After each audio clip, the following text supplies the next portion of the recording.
The Pole machine is probably one of the most striking looking and longest bikes on the market today, but that's not really what makes it unique.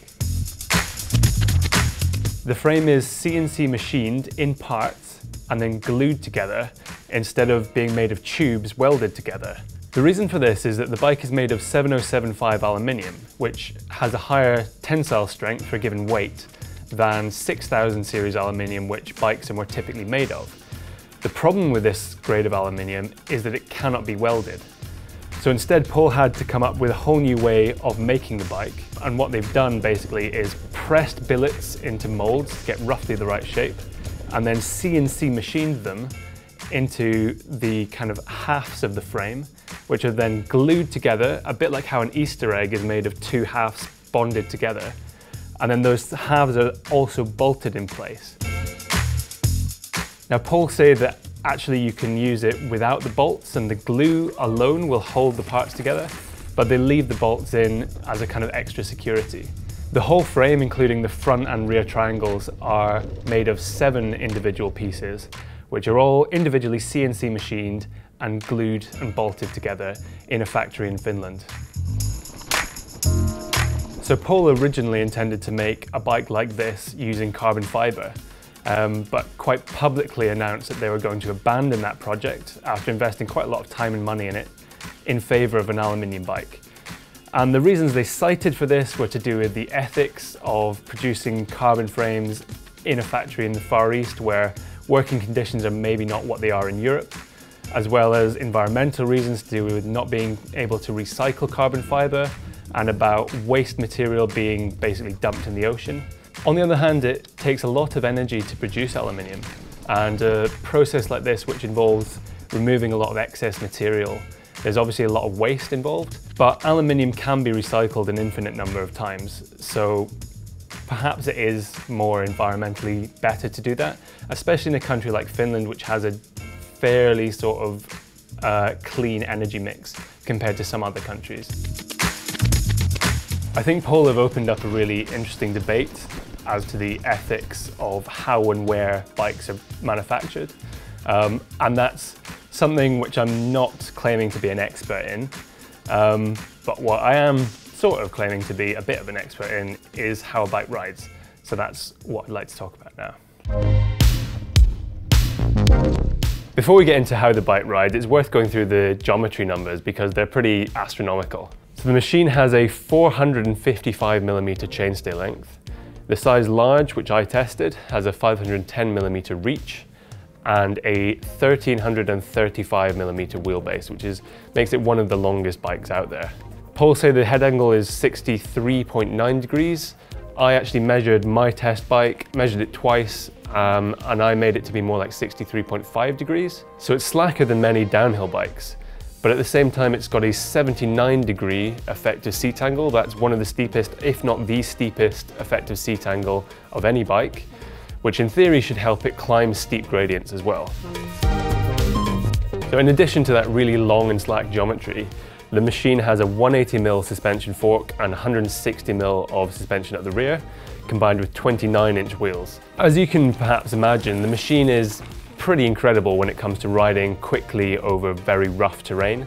The suspension does a great job of soaking up all those bumps, mostly just because it's got so much travel, but also because the shock tune is pretty light, so the suspension is very active. This gives the machine a very kind of settled and controlled feeling when you're riding over really rough and technical terrain. I actually set the suspension up with no volume spacers in either the shock or the fork. There's quite a lot of progression built into the rear suspension as it is, and the RockShox Lyric fork has loads of support even with no volume spacers. So this means that while there is enough support when you're kind of pushing through corners and you're kind of in the middle third of the travel, when you hit something hard, it will use the rest of the travel and get to the end of the travel kind of when it was appropriate. I did bottom out a few times on the shock, but only when it was kind of appropriate. So that setup with 0 volume spacers, but relatively small amount of sag, kind of just under 30%, where that's measured seated in the saddle, seemed to be a good setup. In the terrain I was riding, which was switchbacks in Malaga, there was no sort of very flat, very tight corners. It was all quite steep. so I can't really say how it performs on that kind of terrain. But on the kind of very steep, very loose and sandy corners I was riding, the long wheelbase and the slack head angle actually seemed to help, in my opinion, because it calmed everything down and meant you weren't worried about going over the front wheel, weren't worried about going over the bars, weren't worried about the front wheel tucking under. You just sort of steer with a lot of authority, leaning quite far forwards on the bike. You're not hanging off the back. Just in a central riding position, you can just steer the bike down those tight and steep and rocky corners. I actually really like how it handles in that type of terrain. And because there's quite a light damping tune on the shock, it means that it doesn't need to run a lot of sag. So you run quite a firm spring rate, not too much sag. And that means it's quite easy to sort of hop and lift the rear wheel around. So if you get into quite a tight, kind of almost trialsy corner, it's very easy to hop and lift the back wheel and place it where you want it. It also feels like the bike is quite stiff front to rear. So when you're really pushing it into a turn, the bike feels surprisingly responsive. Despite the long wheelbase, you can really sort of push it around, really use big movements of your body weight to shove the bike where you want it to go, which I think is great fun. You ride it quite differently to a shorter bike. You really have to exaggerate your body movements, really push it around and be quite assertive with it. Now, I'm very aware that other people might not get on with it so well. For example, my colleague Tom Marvin says he doesn't like a bike that's too long because he finds it too lazy. He agrees that longer bikes are great for going fast, but Tom just doesn't like the feeling of riding a long and stable bike. He'd rather have a shorter bike, maybe a shorter travel bike, which is more kind of inherently lively. Personally, and this may just be me, but I think other people agree with me, a bike that's big and that you really have to ride and throw your weight around can be fun in its own way. Personally, I have much more fun on these longer wheelbase bikes, but that may not apply to everybody. Not everyone will get on with this geometry as well as I do. When it comes to climbing back up the hill, I think the machine is, if anything, even more impressive. The biggest factor here is the super steep seat angle, which compensates for the fact that the rear suspension sags much more than the front suspension when you're climbing, and gives you a very comfortable seated position on steep climbs. It's maybe not ideal for spinning along the flats, but personally I find it no problem here either. But it's when things get steep and technical that it really comes into its own. The bike is incredibly comfortable and efficient to ride when you're going up the steepest of gradients in particular. My test bike in a size large with a double down rear tyre weighed about 15 kilograms. So it's not a light bike by any means. The weight is on par with something like an Alloy Specialized Enduro 29. But despite that, it climbs really well just because of the geometry and suspension.